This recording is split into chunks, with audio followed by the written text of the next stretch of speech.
to the updates. We've got Sam and Alex with us today. And we're going to talk about...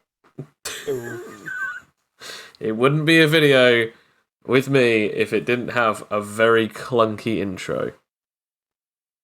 Yes. Welcome back, everyone. We're just going to run through a few things that we've updated over the last month or so.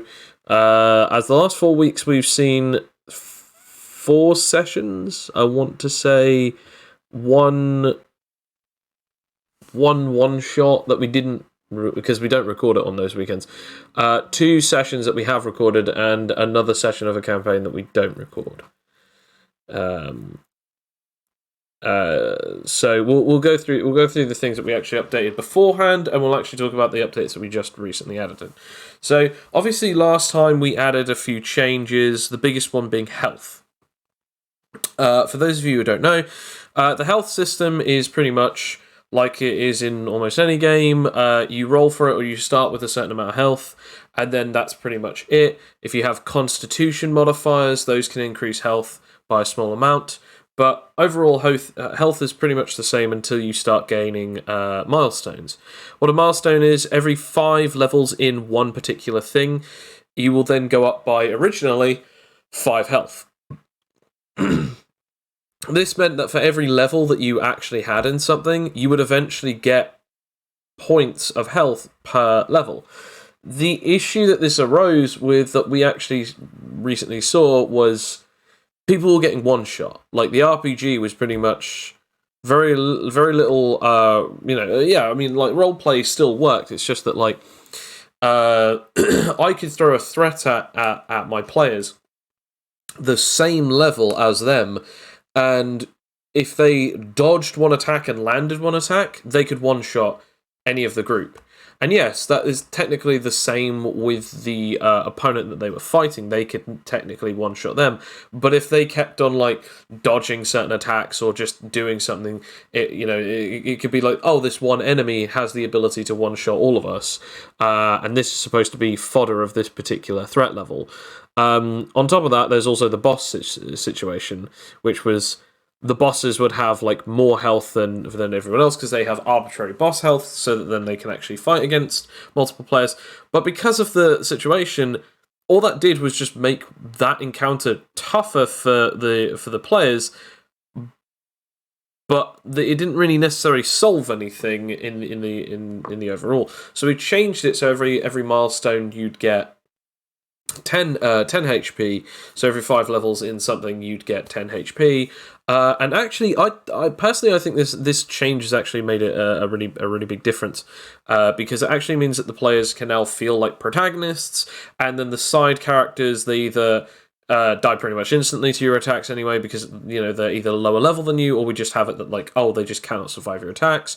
But then when you're fighting against other people, even if you're going against someone that has the same health as you, the damage does not outweigh the health, and therefore you can play a character that is the glass cannon and actually still not necessarily feel like everyone has the same health and damage output as you.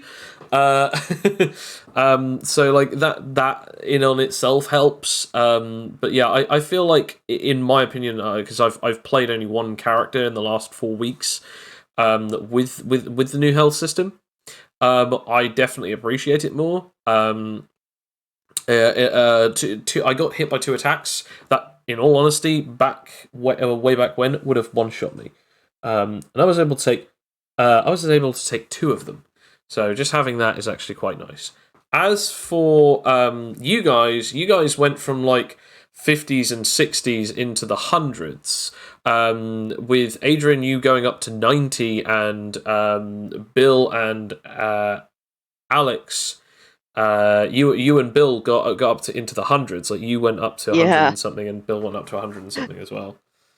And yeah, I must say, it's amazing that Bill is as well, because Bill's character, Cloak, has the best glow up out of all of us, I think, because he just went from, like, itsy witsy, and that was even before the new Institution of Health systems, because he timed it right so that he got, like, many different milestones so he could stack up that health.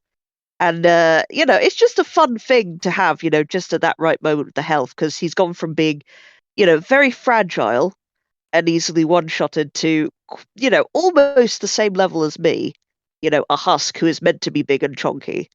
And But then again, to it's like, some I degree, mean, arguably even stronger than you in certain aspects as well. well, yeah, I mean, he can nullify me, and like, oh, I really don't like that because without my super wisdom and super intelligence, I've only got like modifiers of 1 and 2. So, But at the same you time, know, it was just an interesting big. It also means that the tanky characters that have damage resistance are even more of a threat now, because it's like. Yeah, like fair enough. Like, oh, if I have 30 points of damage resistance and I can take a hit that is like worth 60, that's me done. I'm out. Now, if you have the ability to have 32 points of damage resistance, you more than likely have an ability that helps you with that, yes, but like most characters that gain that usually have a high level on their power and trade levels to be able to pull that off easily. For Adrian, by the time that you actually got that, Sam, for Adrian, you were at least like three milestones in by the time that you made night mode. So at that point, you would have had, like, back in that time, you would have had only an extra 15, meaning that, like, you'd have had roughly, like, 30-something health, meaning that, like, timesing your thing was actually giving you a 30 points damage resistance. If you got hit by an attack that did 60 points of damage, you would have been one-shot, which is fair enough, but now if you get hit by that, even minusing your new bonuses to put you up to like 48 or something, even if you bring it back down to 30, someone does 60 points of damage, that only takes off a third of your health because you have 90, and thanks to that really good damage resistance, and obviously health. Oh well, now you have 110 health, but beforehand you didn't. But like either way, like it's just I don't know. I feel like now looking at it, we've only had it for like 2 of mine sessions. Well, technically 3 because I did the one shot that we didn't get to see, and 1 of Bill's sessions. I can't imagine us doing games without it now.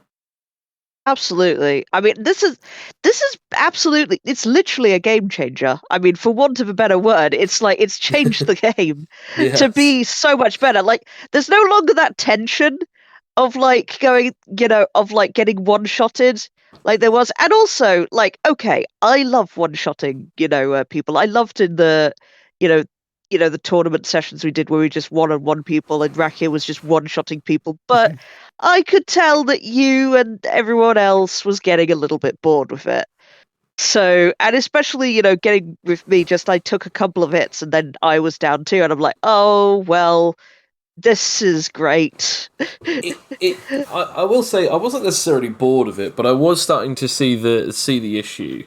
Yeah. And even worse, it's like, oh, I'm doing like 45 on my weakest strike or something, or well, back at the time, I think it was like 45 on my average strike, and I was like, man, like this isn't good. Like this is not good. Because like 45 is roughly around about her health, and if I made someone that had more than that health, they would be Zayton, which was at the time beyond what you were capable of. Meaning that like I have way too many modifiers, way too much stuff, and now I'm able to just like completely annihilate you in a single hit. And now going back to that again, like some of the fights that you guys got one shot in, that wouldn't happen now. I mean, yeah, those fights would possibly still end up the same. For instance, Juice playing as Felix getting completely defeated by Mercury. Mercury was way beyond the levels of Juice. To be honest, if Juice got a better role than I think either a natural 1 or just a really terrible role for move speed for his initiative, he probably would have done really well. But because of that terrible initiative, I still don't think that even the new health system would have saved him, because he was actually still quite behind everyone else. He's now the most behind than everyone else.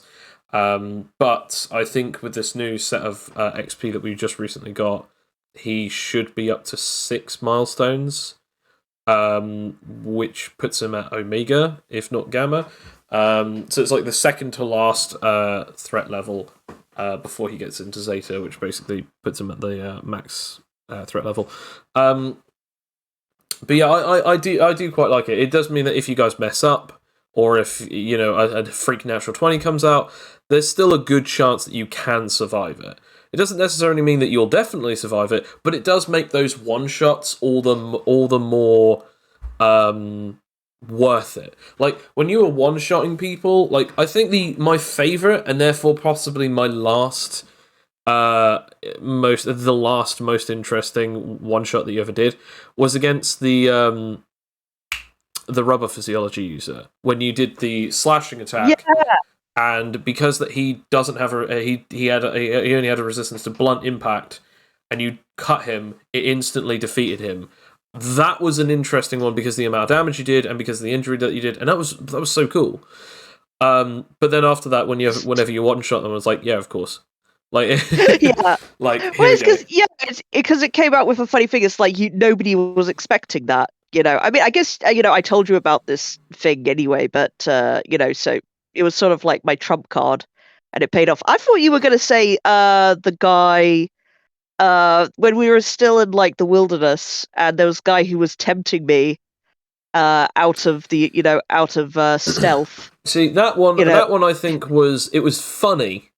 But I Yeah. do think that was the one that probably was the worst sufferee, the worst sufferee or sufferer of that mechanic of like the less health, because it was that thing of like I built him to be quite a decently durable character, and he instantly gets one shot. And I'm like, well, I mean, yeah, that's funny, and that did work out quite well, and that is a testament to don't mess around. It was also that thing of like this is just another point than proof. The other thing that we talked about was obviously the leveling system. I actually quite like the new leveling system because it actually is it further increases the difference. It means that I can't, and also other DMs can't just spam like ridiculously powerful and incredibly strong characters with insanely high modifiers at you. Like when you guys were fighting against that team, funny enough, talking about the Huskonian who you one-shotted, every one of them was pretty well leveled to you. But I had one guy called Norm Hal, who was a human, who had a +9 to hand. And it was because I was like, oh, well, he only has one milestone. He's technically as strong as Bill, but he had a +9 to a modifier because he had reactive strike, and because of that, he had that threshold perk, meaning that he could use his level in hand-to-hand in the stead of a strength modifier. Meaning that he had a +9 whenever he was attacking Bill, who at his best had a +9 if he was using one of the dexterity things. And then I because I got him to do a decent grapple, he then couldn't use that one decent dexterity thing to get out. And then obviously he snapped his arm, and it was like, nothing that Bill could do could actually technically do anything against this guy, because at the time, again, Bill only had like one or two. In fact, I don't even think he had any milestones at that point. But yeah, it was really quite bad. But now, if I wanted someone with +9, they'd be middling, either Gamma or they'd be Omega, meaning that like if Bill beat him, he would have gotten like 400 XP. Whereas back in the day, if anyone beat him, they would have gotten, I think, because he only had one milestone, I think they would have gotten 50 XP from beating him. But because that's unsatisfying as hell. yeah. I mean, like, hang on a sec. This guy has a +9 modifier. We should be doing something about this. And it was because that trades are just an easy way to get high modifiers. That like it was just, oh yeah, no, I've got this. So now people need to be careful of that. If you want multiple levels, that's fine. And levels do also base itself on it, but it's now not just the levels. It's also the highest modifier you have in trades. We are in talks of this possibility as well, stating that minimum modifiers might also jump people into other threat levels, because technically Rakia could have started off with a +9. No. Yeah, well, no, Rakia technically could have started with a +10 to Super Dex. by having super dexterity of 5, because obviously you start with 2 and then you get 3 from the power, and then also say for instance getting a freak natural 3 freak natural 6s when rolling for your dice and then putting that on dexterity, you had an 18. That would have given you a +5, so therefore you would have had +10. And so we're sort of in talks of maybe all modifiers should be classified. It's like your highest modifier is the thing that also potentially can be something that bumps you up to the next threat rating, because if you're level 0 and someone just so happens to have decent stats and a super stat or a power just so happens to get them up to the next modifier level, they could end up being the dominating force for a long period of time. But yeah, so those are the main things that I wanted to talk about from the last updates. Was there any particular things that you guys wanted to add as notes? Oh, actually, yeah, something that's happened in leveling up and stuff. Do we want to talk? Have we talked about the new things on boons or accolades that what we can put them on now? Like that's a relatively new thing, isn't it? I don't think it's relatively new. Accolades are something that when you defeat a boss, you then get like a special ability or a signature. That's been around since pretty much the beginning No, of the but game. you wouldn't be able to put them on trades before, did you? No. Okay, so technically it's new to you guys. It's actually not new to the system. It was actually, in fact, it was put in place since the very beginning of the tournament campaign. You could have gotten the choice to do so had any of you gotten to maximum level in a trade, but obviously at the very beginning of the game you didn't. So it just wasn't right. available to you until now, because by the time that you got it, because I think you got your mastery about 2 sessions ago. Oh yeah. That was like after like the fake out. Yeah. That's when I managed to get level 10 with all the XP I had accrued. Yeah. So yeah, and So I'll be able to do that again at some point as well. We're allowed to stack them onto just two yeah. masteries So basically. character, power, or trade boons. I mean, you can also have them on proficiencies, but they're the same thing. But yeah, you can basically boon either a specific technique, or if it's based on a passive. If it's based on a main passive set of ability, skills, damage dice, range, whatever, then you can just add it to the main overall passive. For instance, like with martial arts or hand to hand or weapon proficiencies, like stuff that like you can actually boon, you can do that. If it's stuff like guns, you have to boon the recipe, and therefore it's like, okay, whenever you make or update this one gun from this one recipe, that will now always be stronger. And so on and so forth. Or the same thing, of like, oh, I'm gonna place a boon on the damage dice of this healing item recipe. It's like, okay, that only affects that one out of all the 10 abilities that out of all the 10 recipes you can make, or all the 10 abilities that you can have. That 1 out of 10 is the one that can be booned. Whereas obviously with martial arts or any proficiency that's based on fighting that you already have a damage dice for, you then just affect the whole main damage dice for it. Yeah, so that's been a thing since funny enough, since Masamura, because I was actually saying like it's kind of a shame that people can never get stronger with those, and people's things can never get better. And to be fair, like the things about boons that is really interesting to me is that they're supposed to be a part of a signature, and so having that thing that people know you for, your martial arts, your one really good fighting skill, your one really good recipe, stuff like that, that just gets more powerful. So that was just always made sense to us. Sam, what about you? Do you have any notes on the stuff that we just talked about? Not that I can think of. Most of the changes we talked about, and there's not many more changes that I can think of, except we talk about the structure when you changed last time. Yeah, so funny enough, we changed a couple of things for structure. A couple of powers got changes over the last 4 weeks, but the funny thing is, one of them wasn't actually a change. It was a change in my perspective because I hadn't read it in so long. Oh yeah, actually, yeah, I remember. There have been a couple of changes to structure. Hmm. One of which I remembered. Another one I kind of forgot. What was the one that you remembered?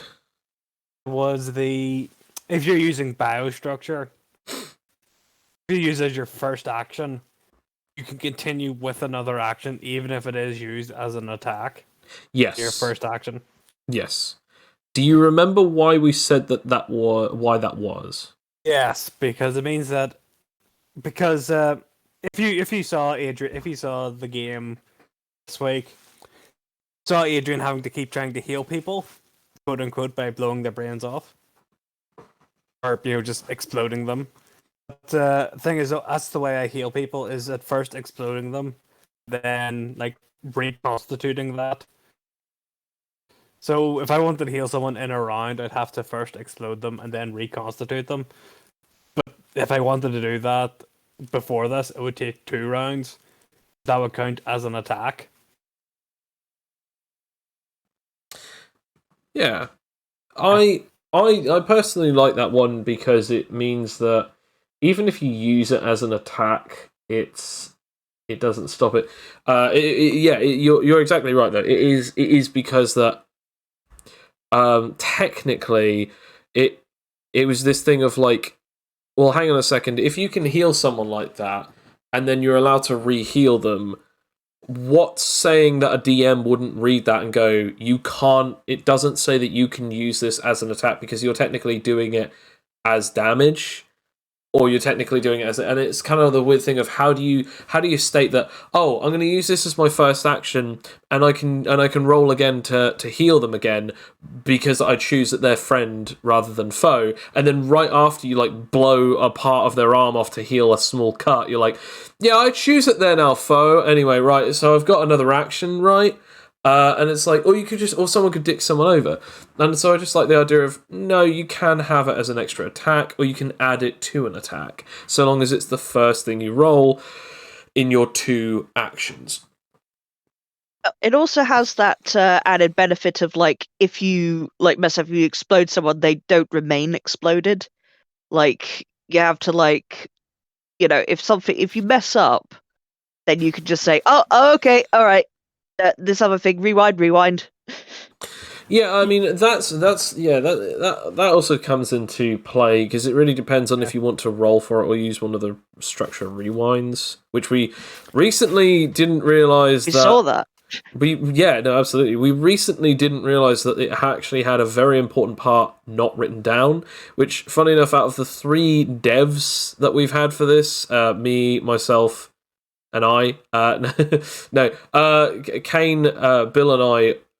Two out of the 3 of us misremembered it in the exact same way, and Kane was not under the impression that it actually had that, which basically kind of more attests to the fact that Kane reads a lot more of the abilities than I do. After I've written them, and if no one's using them, this is another reason why it's so important for people to keep getting to choose and play with different powers. Because if I don't bother looking at them, I will only update them when someone is playing them. And because that, I was like, yeah, you haven't used Structure Rewind. I didn't bother looking at it as a set of rules because they're your powers. You should be telling me if there's anything right or wrong with them as a playtester. But since I misremembered it and Bill misremembered it in this way, it didn't work. Which was structure rewind can only rewind something that you've manipulated using structure back into its original form or into a new form of your choosing using a token that you can only gain or use once per short rest. Meaning that like you can rewind something without an extra roll, and it's actually counted as like a bonus action that can be used even at the end of your turn, even if your last action was using structure. But the crazy thing is that it didn't actually have the limitation, which is it has to be within the last 30 to 60 seconds of the usage of said structure. Meaning that, like, since it didn't read that, it was like, oh, Sam was under the impression that he could infinitely use this at any point, and fair enough, because there was nothing saying that he couldn't. So it was just this really awkward confusion of we had to write that down. So that was something that we had to recently add, which was kind of humbling to me and Bill, because we were like, we didn't actually have this officially written down, but we both remembered it in that exact way. Yeah. Yeah. Yeah. It was that it led to the rather, I think, quite good moment of Adrian making a statue of Adrian, as opposed to Adrian making the car. Oh yes, yeah. That was beautiful because that's the thing, because we discussed it a few weeks before, because you were just saying, oh yeah, well, I could just put it back together, and they're like, can you? Can you? And it's like, nothing of technology, you don't know how to put it back together, and that's not how the power works. And it was like, all right, let's see what happens. And I'm like, whatever the result was, it wasn't going to be a car. And I'm just so happy that it's like it turned out to be that. I think what I rolled like, I have a nat like minus Yeah, 2, that one. -3. Yeah. So I got no, it wasn't that one. I got like a 2, -2. I got a 0.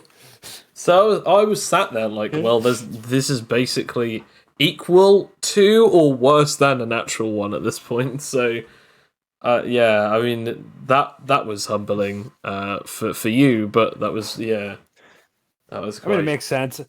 Adrian, the technophobe. Not technophobe, but like techno illiterate. It's such a tabletop moment where you're just thinking, yeah, this is a great idea. Oh man, we're just going to do this. And like, there's nothing that can go wrong with this. And then, it just sets in that, okay, so actually putting together a car from its parts is pretty hard. Especially when you've never seen a car, in the terms of you've never seen a car's blueprints in your life, let alone this car's blueprints. Let alone understand them. I was actually going to say the next thing that we actually did sort out in updating actually was something similar to do with powers, but I completely forgot about it. So we'll actually talk about the things that we've updated this week moving forward. And also last week as well. So these are the updates that are now being updated. So this is the actual update part. Half an hour in. Two main things that we've updated that are actually probably the biggest deal. The health is staying, obviously. Bosses. Two things that are happening with bosses are, we sort of confirmed this, bosses have the very distinct difference between those and mini-bosses. Mini-bosses have a difference, only a very small difference between enemies. Enemies are often like the fodder versions of you guys. Like they are basically, they have the same amount of health, the same amount of abilities, but they're expected to either be able to be defeated by you, or be able to go toe-to-toe with you. But often it would be that thing of like you're fighting either multiple of them against all of you, or even 1v1 at the worst. It's 1v1 throughout the entire campaign, because if they were to go up against your whole party, unless if they have a very specific set of abilities or skills, they are often going to struggle.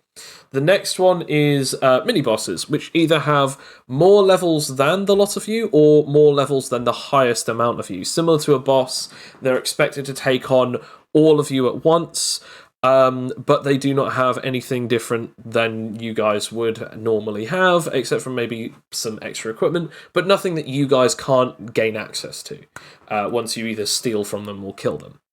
And finally, bosses. The difference between mini-bosses, enemies, and bosses is the bosses get arbitrary boss health.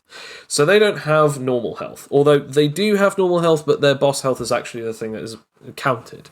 So just like any normal enemy or character, their health is rolled or set if you use the point buy system, built up over time based on the amount of like milestones that they get and so on and so forth. But that is their original health. Their boss health is then based on 50 plus 50 for every milestone. For instance, the guy that you most recently fought, Aliator, he had 13 milestones, which meant that was then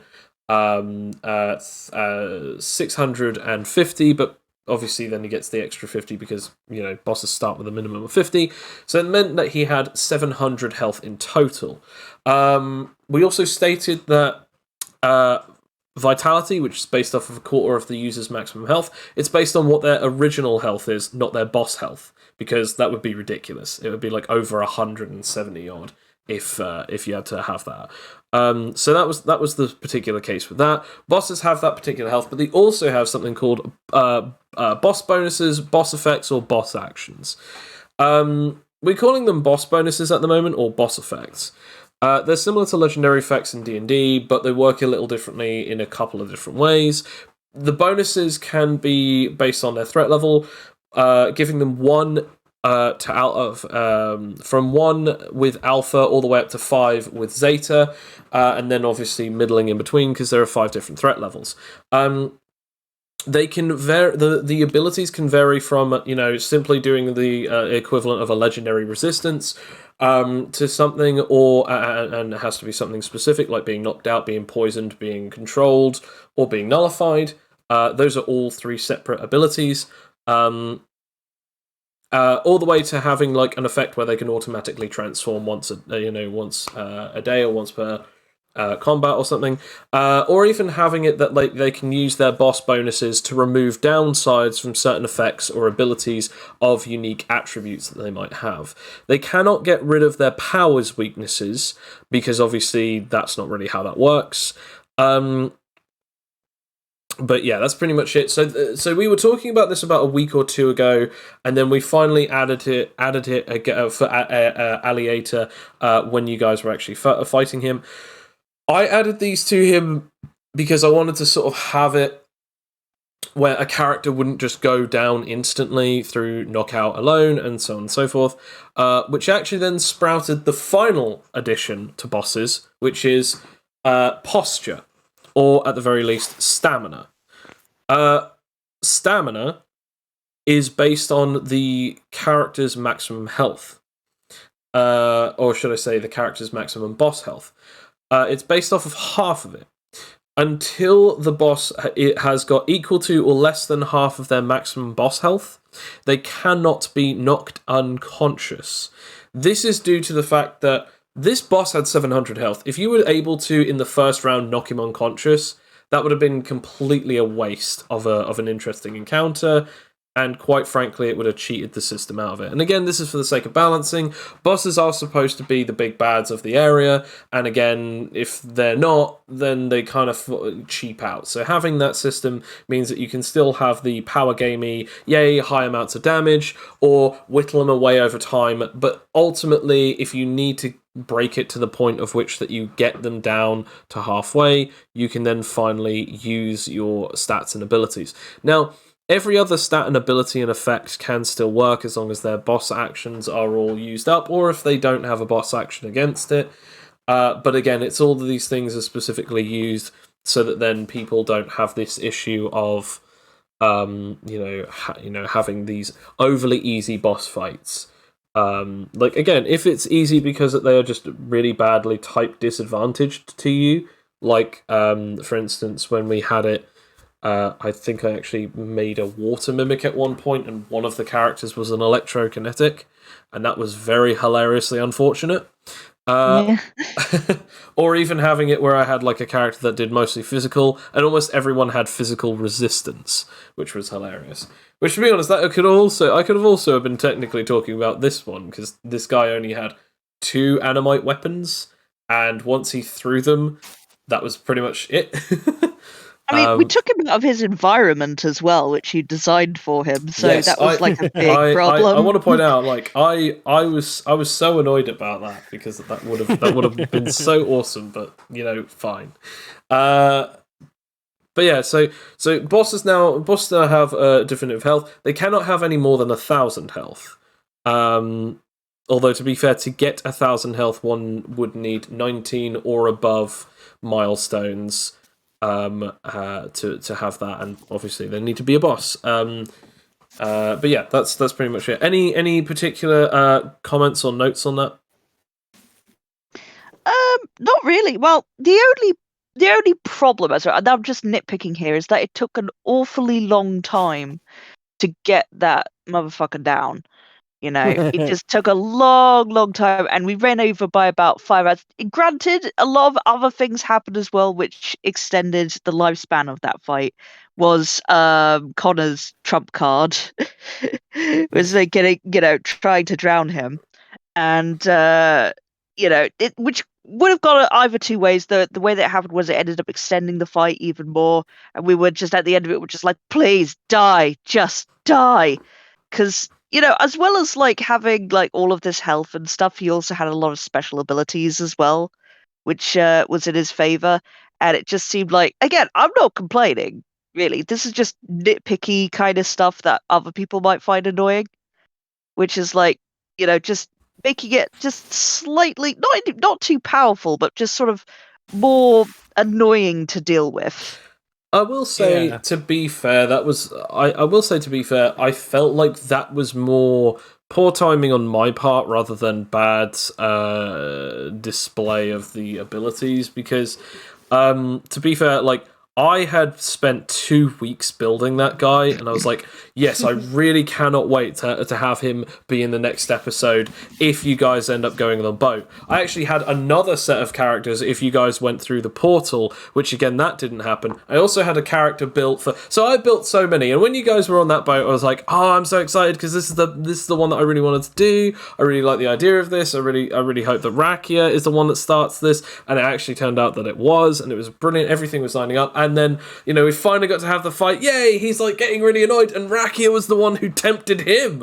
Like, this is awesome. Like, this is such an amazing moment for Rakia. And then suddenly, like, turns around and, oh yeah, just facing him through the boat. And I was devastated because I was like, you guys have like an hour and 20 minutes left, and I'm just going to roll for his constitution to see if he doesn't drown straight away. And I got a 16. I was like, well, like, no, like he can swim for a bit, I guess. And then I completely remembered, oh yeah, he has projectile manipulation, and technically anything that he throws or comes off him counts as a projectile, including shockwaves of water. So technically he can use his projectile manipulation to swim better.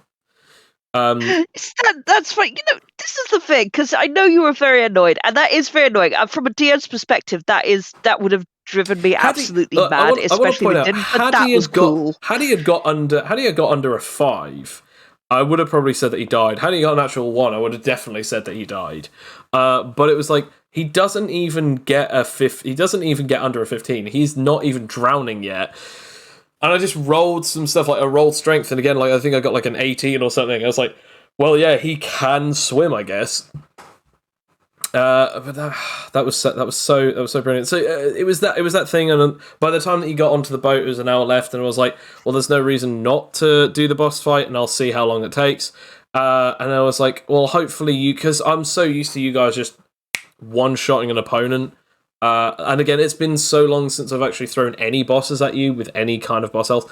So at some point, I'll probably throw a boss relatively soon at you again. Probably not for the next session or so. But at the very least, I now have that sort of understanding of, okay, I know roughly how long they're going to take. If I'm going to introduce them, they need to be in the first hour. Because if it starts clocking into the second, it's pretty much almost a guarantee that you're not going to get all the way through it without going over by some time.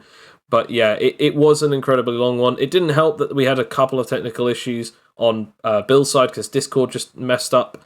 And then I completely forgot that someone hit him with a special effect, which technically would have made that entire situation just so much easier, but I completely forgot about it. So I added it after he had his whole monologue situation. Which then, so it didn't go well because a couple of issues went like that. But yeah, I feel like that is something that we'll have to keep an eye on for bosses to see whether or not their longevity is too good or not. I mean, obviously, the point of bosses anyway are supposed to be that they're not the chumps compared to other enemies. But yeah, they need to have some level of leeway. So I'll keep an eye on them because again, our system does actually allow for more higher damage because it is sort of power gamey meets roleplay. And you guys got a lot of roleplay stuff going on in that last session, and I really do like that. I mean, I loved it. I mean, just like it's wild. I know that it annoyed you as a person because, like, it went, all kinds of things went differently than planned. Oh yeah, by the way, did I mention that I lost an arm in that session and got a cybernetic? So I forgot about that. I didn't. No. I will say, Yeah. I'm not. I will say, I was annoyed, but it wasn't like that thing where it's like, I was salty about the way that it ended because it was like I got to still use him, and you guys didn't get technically cheated out of an actual fight. Like, because let's be honest, if you had and he had actually died, there's only one person that would have been getting that 1,000 XP from a Zayton boss. And even worse, only one person that would have been getting any kind of points. And at that point, it's like, well, he gets some points, he gets some of that. Anyway, so you go back to doing your role play, and since no one else landed an attack on him, we now just go to this thing of everyone gets a couple hundred at best, and now we've got, Mr. 1,000 points over here. To be honest, you know what? He would have deserved it. He would have disturbed it if he had, though. That's the sad thing. Yeah, absolutely. To be honest, I would have been so annoyed if that actually happened. I was already semi-annoyed when Connor actually did just pull him through the ground. I thought, well, okay then. Yeah, I was exactly like Rakia, though. I was just like, I just go to him and say, "I'm so proud of you, my son." I mean, just. I think I was more annoyed at the fact that I didn't think of that. That I was more annoyed that I thought, yeah, he's not going to do that. I know that he's been bluffing about stuff like this in the past, but there's no way he'd do that. This was the perfect opportunity for him to do that. Why did that not cross my mind? And that bothered me so much that I couldn't think of that. You should do what I've been doing whenever. You should do what I did whenever I made them rob a museum. Just think, these buildings have been there for like 100 years. They must have thought to make them non-intangible. I mean, that is true. Oh yeah, like there is a few. Yeah, there was. Yeah, basically. Well, as I should probably explain to people listening. Sam is also running a a bi-weekly. Not bi-weekly. It's a fortnightly game with me and Kane. And he, yeah, it's going pretty well. I think it's doing some interesting things. But like his first session, there was just a lot of restrictions on it because of our powers, and just sort of doing common sense stuff like, oh yeah, you can't use intangibility. They've already had a bunch of intangibility break-ins because in the superpowered world. And you can't just like brute force your way in. There's security everywhere. And yeah, if it wasn't for our own incompetence, we would have done it pretty well stealthily and not got caught. But I mean, it wasn't incompetence. It was just really bad rolls. I mean, yeah, I'd say that is incompetence. That's intelligence. In universe incompetence. Yes. Do you want? Should we explain just the kind of the best part, just as a joke? Just as an aside. As an aside, should I say? I mean, I was just gonna quickly just finish up on the updates because we are running over by quite a bit of time. Update finish. Either way, so that's the boss system. Again, we'll keep an eye on it. We've done some similar things with the creature system, but again, nothing that I hadn't already talked about last episode. That's all that big of a deal at the moment. XP is being altered based on the same system as that. The other particular thing, these are just two small things that one that is just offhanded note, and the other one is actually more of a question. which is the first one is the offhanded note. We get this a couple times, which is what is the in-universe time for a single action? And this answer is actually kind of interesting because we actually have two different time frames. We have the time frame that's outside of combat, and then we have the time frame inside of combat. For instance, you might have it that some people go, I'm going to roll for my ability, and they roll a d4 or they roll another dice to see how long it lasts, or even with Felix, he says, okay, it will last 30 minutes or 30 rotations. That does not mean a rotation lasts that long. It just means that during combat, we can't have it that, like, okay, well, combat actually doesn't take that long, so your power lasts forever. I know that in other games we have this, but because that their powers are more commonly used in combat, we have to have it that, like, time limits actually mean something. Plus, how pissed would you be, Sam, if you rolled a d4 and I said, okay, well, we're doing this in universe minutes, or in universe time, and the time limit of your ability runs out on someone else's turn and you can't update it yet? Yeah. But quite the annoying. Exactly. And the same thing with Rakia. If your overdrive could just be, oh, I don't know, burnt out by someone just messing around and using abilities to increase their amount of actions per rotation, and you're like, come on, I just need to do at least one attack in my really cool strenuous form, and it's run out and it's not even my turn yet.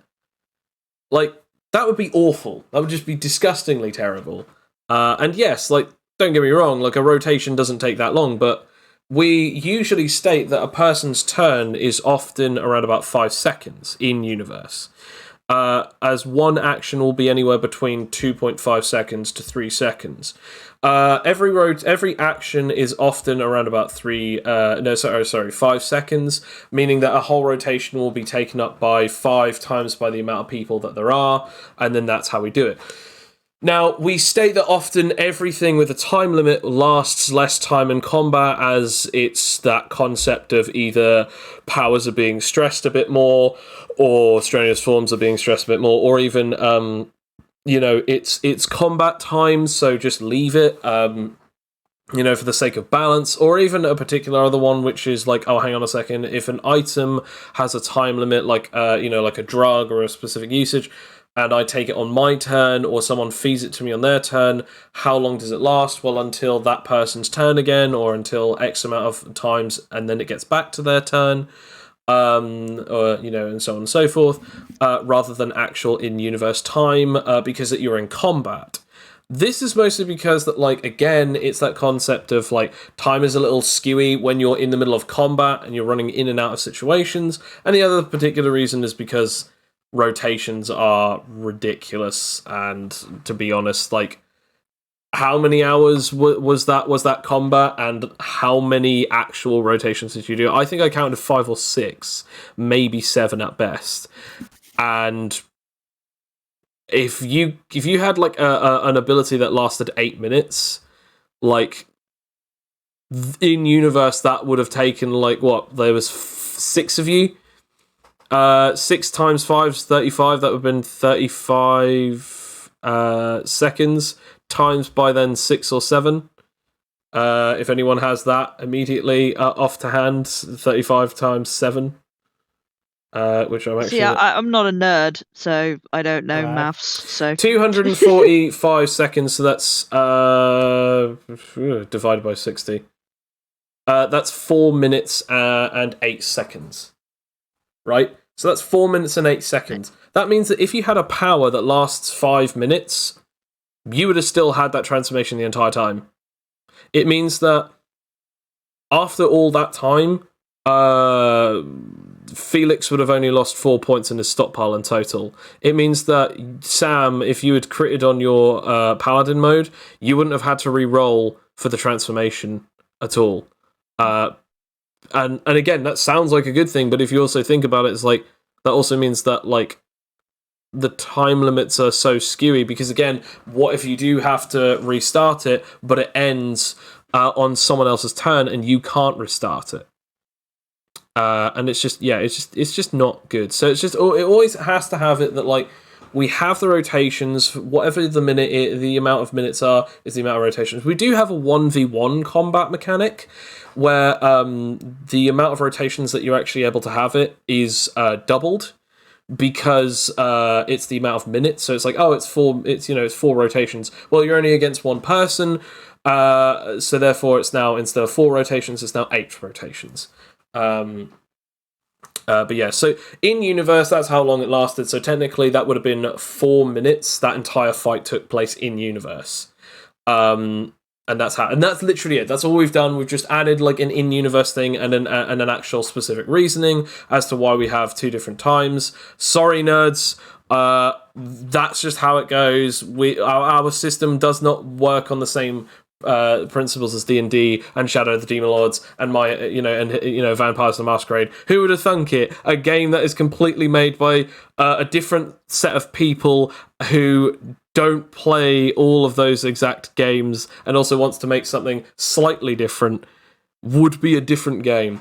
But yeah, so that's that. The actual thing, the last update, that really is the only real big thing that we've actually sort of been sort of hanging back in the wings, because it came to me the other day, which was personal preference. Do you think that the current system for the role requirement for basic power activation, and I mean level 0, nothing above that, because anything above that, abilities and effects and special abilities and techniques and SPMAs, all those need role requirements. But do you think that there needs to be a role requirement for the level 0 basic abilities, like activation of powers, manipulation of structure, summoning and controlling basic fire? Because obviously in one particular regard, often you will try to roll for it, and it could be up to the DM as to how it fails, if it fails, what actually really happens, how well it works. Or obviously, if the opponent gets a worse roll than you, it could just succeed, rather than you going, aha, I got a 10, but I got a 7, but yours is a power. And you're well, no, sorry, not a 10. I got a 9 and you got a 7. But your 9 is a power and you need 10 to activate it. And it's that kind of thing of like, well, if it's a basic ability, should it still work? Just either not as effectively, or even just it does still work just as effectively because it's within the situations of combat. But I thought I'd bring this question to you two first, and ask you before bringing this any further to the Discord and to the audience. Well, I think, yeah, you know what? That has been a thing that has annoyed me a little bit, especially when playing low-level characters, because the modifier that you have for your power when you start off is just +2. Or 0. Yeah, or 0. And it is just like, I've had so many frustrating situations where, I've got a backstory, I've discovered my powers, I've got powers, and, we're going to do some stuff, and I just cannot get above a 10. Like, it's just impossible with my luck, and I end up looking like... It ends up being that D&D situation where you have this cool backstory that you're, like, fire starter and stuff, and you've conquered the world with flames, but you just get slayed to a bunch of goblins. Or even the irony of, like, you actually die to someone who lights a fire and hits you over the head with it. When you couldn't even muster a single spark. Yeah, I just feel that, that does personally annoy me, and, like, it may not annoy other people, but I have just such incredibly bad luck with rolls. You do. I mean, this is why I like playing Rakir, very early on, because my modifier was, my actual super stats. And that was just so much easier, so I wasn't constantly... Like, there was always a chance of me failing at stuff, but not spectacularly failing. It's like there's something, I'll do something, and someone may beat me, and it might fail. But at the very least I can run. At the very least, you can move your arms, you can do things, and it's like, I can passively do stuff without having to worry about rolling it. And then if I do roll it, even if I get under a 10, I can still do something. Whereas, like, if you're using, like, say, for instance, pyrokinesis or structure, for instance, with Sam, and you're like, right, I'm going to use this ability, or I'm going to use this effect, or even, like, with your Wasp ability, I'm going to try and use flight. It's like a thing of, like, these don't have role requirements. they're just, I'm going to use them, and it's like, oh, well, if you don't get a 10, it doesn't work, and you're like, I guess I don't do it then. So it's just such a buzzkill as well. At least like And then- when think of it this way, with the last session with Adrian spectacularly failing to reconstitute the car. Like you create something, and it's even funnier. Like if you just didn't, if it was just a pile of, parts. well, like It say would for be instance so that cool. that Again, I did get a 20 something. Got like 28. yeah, but if you got the natural one with that car armor would have been stuck on you, and you'd have to have ripped it off with your super strength. And I see what Alex is sort of saying there. Like maybe certain things like are more down to DM discretion, because at the moment the rules literally state everything has a role requirement under powers with activation. If they have passive abilities, then it can just be down to the DM's discretion of if that role was good enough.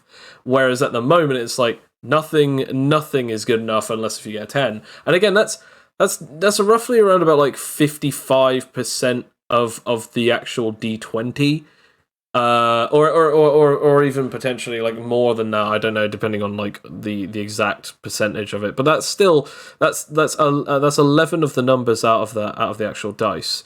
Meaning that 9 all the way to 1 are basically you fail.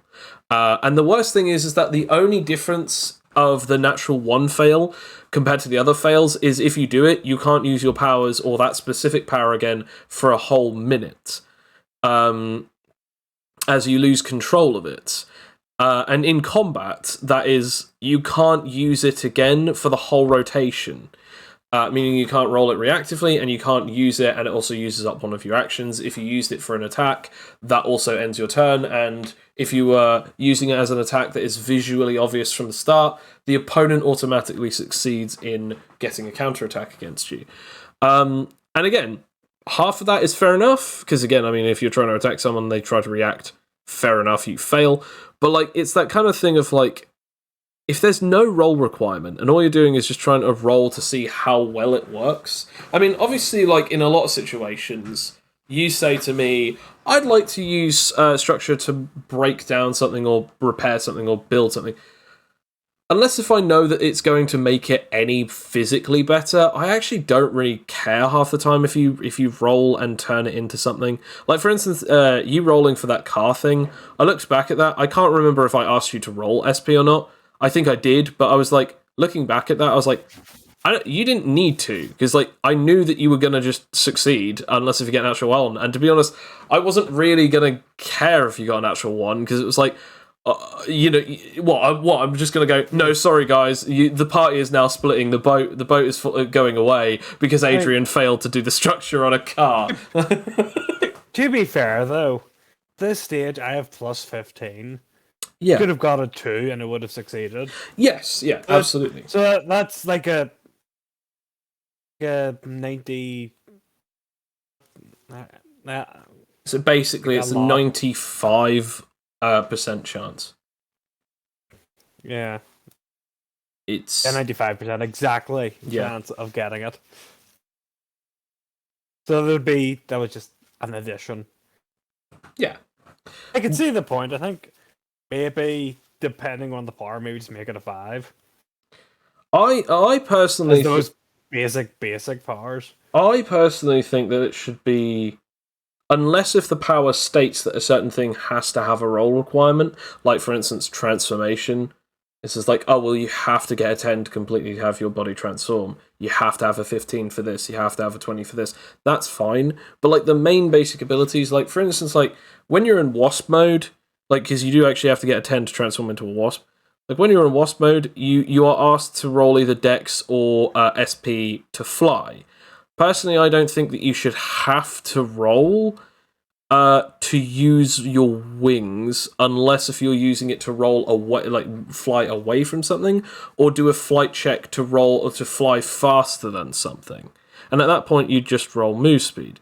Now, unless if you're contesting something, I don't think it should matter. So what I'm saying is like the base form of your powers, or even the base one with your powers that don't have specific role requirements, I think they should all be under contest, and the role requirement is based on the contest. Like, oh, this guy got a 3, I just need to get better than a 3. The role expectation is a 5, I just need to get 5 or 6. Like, similar to, like, difficulty and challenge rating for dice checks. For instance, like, oh, this is a 20. And it's like, okay, fine, I can do that. But, like, if it's really easy, like, light this sconce. Well, since I'm a pyrokinetic, this shouldn't be difficult. Like, as we saw last week, as we saw our last game we did, where you asked people to roll acrobatics checks, and I said I can just stick to the ground. Yes, and I didn't ask you to roll anything. It wasn't an SP roll, that was just the thing I can just do. Yeah. Thing that I have the power to do. So is that what you're kind of going with? If unless it's something very specific, you can just say you can just kind of do that.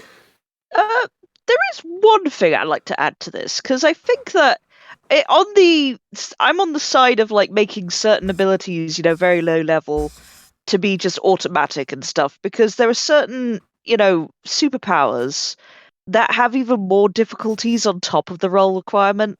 Like, we found that, like, early level, say, mythical beasts, like dragons and stuff, they also have to roll a willpower until they get to, like, level 3. Oh, yeah. Yeah, but that's fair enough. I mean, yes and no. It's just, I think it's slightly annoying, on top of that, to also have, like, the willpower. Like, have the willpower, sure, because that makes sense. But, like, having, like, 2 sets of difficulties on that power anyway, I think it's a bit... The reason for that is because those mythical ones are stupidly powerful. They are Omegan level because of the amount of different abilities and the effects they have. Plus, most of the bonuses that they get, they're all passive. Like, you can manipulate fire, you can breathe fire, you can heal yourself, you can breathe and swim underwater, you can have a poisonous bite, and so on and so forth. There's tons of things. Plus, they all get super stats. Every single one of them gets at least one super stat. So it's just that thing of, like, they don't need it. All transformation types, they have to have a difficulty because their abilities are so good, and they have to have that downside because they are the top tier, the cream of the crop. And then when until it's only level 3 though, and that's kind of the point. Like, it's not supposed to be an easy power to master, and by the time that they get to level 3, it's like you finally now have the ability to now keep the difference between you and the beast. I mean, hell, they don't get like their best forms of the strongest modes of themselves until level 10, where you can either get a hybrid mode or basically the top dog version of themselves. Like, Basilisk can turn into a wild serpent. A phoenix can turn into basically a firebird mimic, where they can turn into like actual fire. Dragons can turn into what's known as a calamity dragon. They basically double in size, damage, and basically they are pretty much the king of all beasts, or at least the king of all mythical beasts. Even the krakens actually double in size, and they actually gain the ability of completely being immune to all attacks that have anything to do with water. To be honest, I will, as an addition thing, I must say, I'm going to have to disagree with Alex on this one point, regrettably. Because I have to say, all animals all the animal powers kind of suck until level 3. Because you can only turn, like Wasp, for example.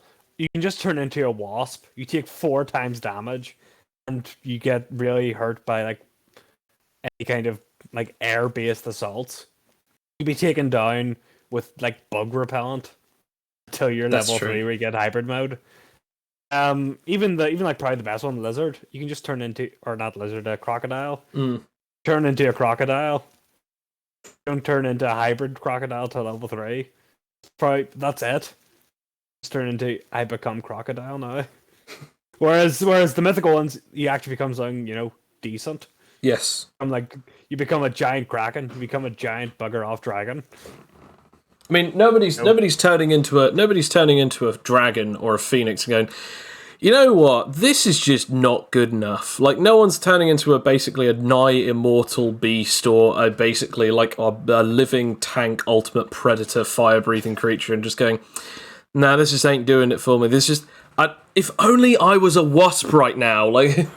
If only If only my great power was turned into a spider that can shoot a meter of webbing at someone and then get crushed underneath a foot. It's like, oh man, this willpower thing is really annoying, but like, if only I could, just, hop slightly higher, then my entire life would be complete. That's the only reason Sorry, why. Alex. No, yeah, sorry, we're not trying to. No, I mean, trying to this is bully why you. we're doing this. No, We're doing believe the me, gang it's up on fine. you there. Look, I never get Sam on my side. Let me have this. All right. This is one instance I have to agree with him, because I looked back at the Wasp powers, I thought, level 0, you kind of suck. Yeah. I mean, it's also the same with a lot of other abilities as well. Like, if you think about it, like, if you have it that they don't have a roll requirement, or even if you don't have that downside of they have to roll for the willpower, then they don't have a reason why they'd never transform, other than obviously the Dago incident where you just burst yourself like a meat balloon in small rooms. But I will say this, like, I do genuinely feel like the usage of one's powers really should come down to, if I roll this, is there a point or a need in me rolling it? Like, look, I can use structure. Are you asking me to roll it because you want me to get under a 10? So that then I will fail and then I can't ruin this object before something happens? Or are you not wanting me to do it because are you not wanting me to do it because it will ruin this area, or are you not wanting me to do it because you actually want me to roll for it for any particular other reason? Because if any other reason other than, no, I need you to contest this thing, there almost should not be any reason why I can't do it. Whereas, like, if say for instance there is a roll requirement, or you need to get this dice check to actually break this object, okay, fine. Even though that my powers are structure, this might take a little while. Or, okay, fine. Even though that my powers are fire, I do actually need to roll a 10 now to generate fire because I'm in a slightly cold area, or I'm in a slightly damp area. And the same with almost any other special ability. It's like, if you're in this, then maybe the roll requirement actually exists again, and it's a minimum of 10. But anywhere else, and it's like, no, you don't need a roll requirement to fly, since you have wings on your back, like any other creature that has wings on its back, like a wasp. Or, if you, for instance, have the ability of flight as your only power. Or, for instance, another one that's very important to remember is, my character has the ability to summon electricity. I need to roll to summon electricity, otherwise I have to go and plug myself in to take electricity somewhere else. And that's fair enough, that's fine. Maybe have that there's a dice check for the summoning of fire, have that there's a dice check for the summoning of electricity, but to generate should maybe have a roll requirement. To manipulate, I don't think it should, if it's pre-existing. So again, but again, that would be my decision. But I feel like roll requirements for the level 0 abilities that don't necessarily see a dice check, there shouldn't be one. For instance, shouldn't be one for flight with wasps. Shouldn't be one for fire breath with dragons. Unless, of course, you are contesting flight against someone or breath of fire against something or someone. I will say this, because there is one thing. Remember, this was a thing that actually has happened a fair few times, where I will actually specifically ask you for this. Mostly because if someone gets SPMA as a trade, quite a lot of times you actually want a roll. Yes, exactly. It means then you get whereas if we're doing it this way, it means then there'd be a lot less of you getting like somewhat easy points. For That's like, true. I'm going, like, remember whenever Adrian built the bridge, or built the wee square? Yeah, that bridge, didn't it take you like 3 or 4 times to build it or something? I think what happened was, like, I built like half a bridge, and I for some reason didn't think to build the other half. Oh yeah, because So it was almost finished. That was why. It was like 12 meters long, and you were like, 10 meters will be fine. I don't know why, but I just jumped into the water rather than jump the 2 feet. It was a thing. Things happened back then, but that is the thing as well. As I could see why people would kind of want to be able to roll specifically just to get those points. I can also see why people who like want something just to succeed. Like I just want to light this damn thing. Yeah. My power to like I don't want to roll for it. Don't make me do this because I've got nothing in my powers. So I feel like what we should state is if something doesn't actually state a roll requirement, for instance, like with Wasp, it does state that the user needs a 10 or above to transform into a Wasp, or if not, it should do when we actually do this update, if we do this update. But then stuff like user rolls flight, unless if the user is contesting against someone, the user does not have to roll, but if they are contesting someone, the user can either roll move speed or they can roll SP to contest against someone using their flight as an evasive style reaction. But other than that, you can just fly. There's no difficulty of flight. And it's the same thing. Any power should from now on just state, like, unless if it states that it requires a specific roll requirement in its level 0, unless if it states the role requirement, it doesn't have one. Because, I mean, technically we already have that with abilities anyway. For instance, biokinesis we recently found out, and also we recently found out connectivity. They are passives, which means that you don't have to roll anything extra for them to be used. Oh, yeah. So we already have that. We already have that expectation and that... not that expectation. Well, yeah, that expectation, and we also have that... what do you call it? I was going to say language, but it's almost missing. The language there is missing for a reason, but I can't actually think of the right words for it. What kind of thing are you talking about? It's kind of shared, isn't it? Like it's that expectation of like if it's not there, then it doesn't need to be explained, and therefore everyone sort of sees that and they go, it doesn't. Understanding. Yes, there we go. Yeah, everyone has a shared language. Everyone has an expectation and they have an understanding. Everyone comes to the same understanding and the same,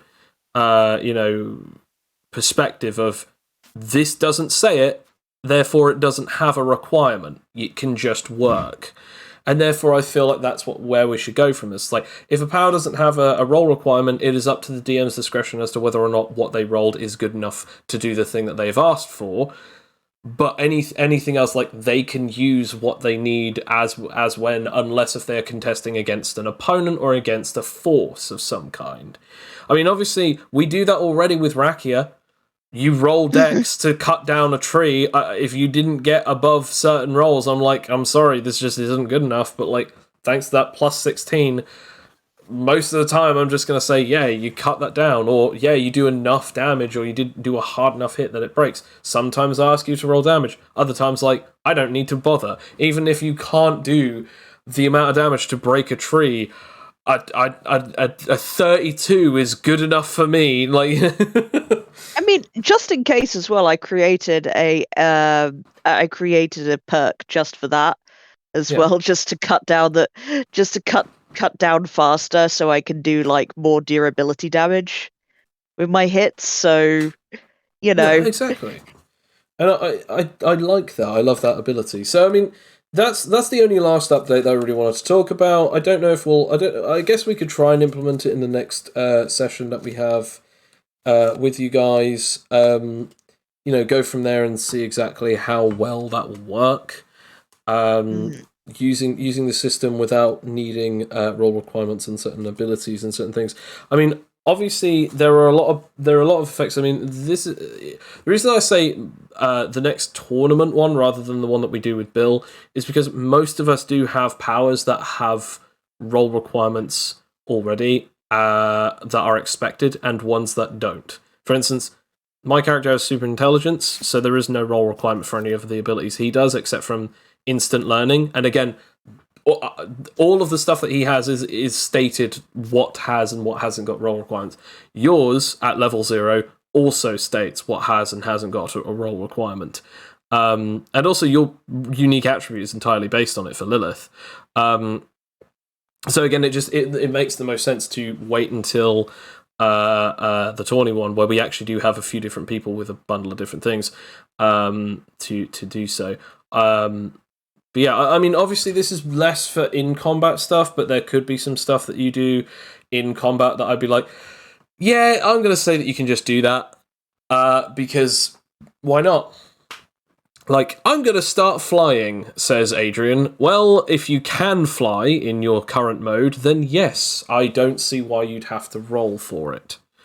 I would just take the amount of elevation as part of your, movement for that turn or something. Yeah. Any other particular notes on the updates that we've had so far for the last 4 weeks? Well, only really just sort of, it's made the biggest difference to my character in Bill's campaign, because of my unique attribute, I kept, giving my health away and reducing it and giving it to my minions that I'm created.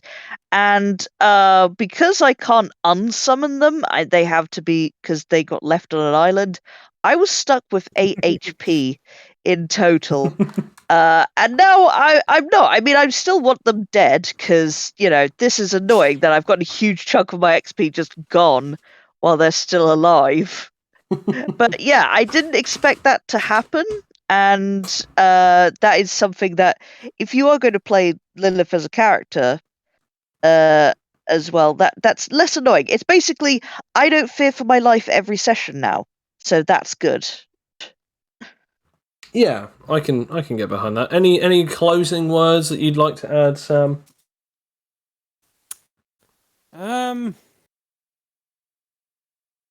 Got that. Okay, no, nothing that you want to add to your. So far, it's all good. Yeah, okay. All good. I've not anything that have been like minor annoyances. Oh, what about the thing you were going to say earlier about your campaign? Do you want the joke aside? Yeah, just go on. Okay. Well, they were robbing a museum, and Alex's character managed to get into the security booth and had knocked out the man in front of the cameras. I asked that, and then Alex said about how I want to turn off all of the cameras and turn off the security system. And I was like, okay, roll for technology, see if you actually know how to do that. I think you rolled like a 5. Yeah, and then I called up Kane, my buddy, outside, saying, like, dude, I think it's before it is, just like, I think you said, oh, yeah, you see this big red button marked off, that must be it. And then I double checked with my accomplice outside, and he also rolled a 5. So it was like, yeah, that's it. I was like, and then you press the button and all the screens went off. I was like, yes! In fact, best part was, you honestly did think that you had managed to do it. Yeah, I thought, oh, I'm so smart. I'm so smart. It worked. Yeah. Despite my role. Whereas I explained to them afterwards, all he had managed to do was turn off the screens. The cameras were still rolling. And that's why the police came. Yes. That's why after Kane decided just to rip the doors off and into the museum, the police came. It was good times. Yeah. It goes to show, just because you get, like, that's actually a good example of what we're talking about. Like, it does do something. Like, you don't just sort of get paused with indecision. You did something, but it was comically a bad something that you did. Was inept. Well, thank you very much for listening. Thank you, Sam, for sharing a very interesting story about tech bad support. rolls. Tech support and bad rolls. Remember, always press the red button. I feel like that's just an answer to everything. Never press the red button, it's always bad. Thank you very much for listening. We hope that you enjoyed this rather long episode for updates. Hopefully the next one won't be as long. But thank you very much. And we hope that you'll watch out or listen out for any more of our episodes coming out soon. As next time we'll be doing a few different bits and pieces. Maybe at some point we'll try and actually get an Animite Tales build of Kirby, because we keep saying that we're going to do it, but we keep on pushing it back. I've got a lot of work on for the next couple of weeks, so I'm not sure. Hey, maybe I'll even actually put out the April Fool's episode that I didn't actually put out because I'm an idiot. I guess the April Fool was me all along. Thank you very much for listening, everyone. Take care and have a wonderful night. What? See you in the future.